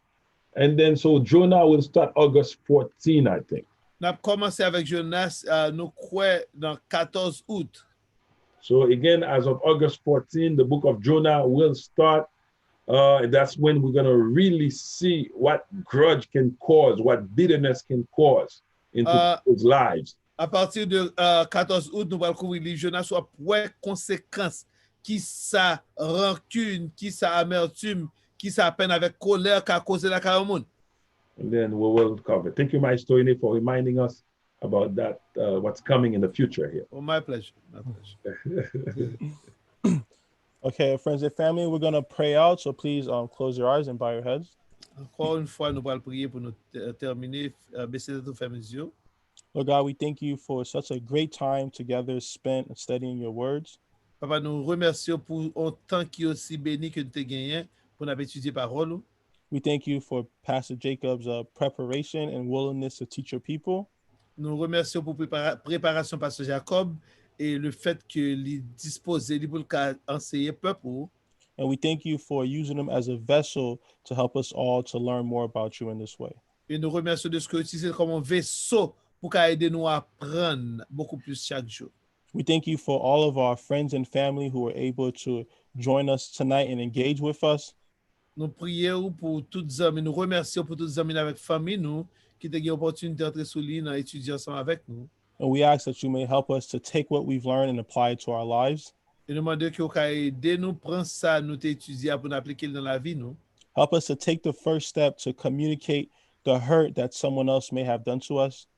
Aidez-nous prendre première étape pour nous communiquer toutes les peines et amertumes que nous avons causées nous. And help us to be able to control the anger that may come from our hurt and pain. Et aidez-nous pour nous contrôler la colère qui a découlé de toute peine avec amertume que nous faisons. That we may be able to forgive these people as you have forgiven us. Que nous puissions pardonner nous ça même gens te pardonner nous. In the name of your precious Son, Jesus Christ, we pray. Amen. Dans nom précieux petit de Jésus-Christ, nous prions. Amen. Amen. All right. Thank you all for joining us tonight. Have a good night. Amen.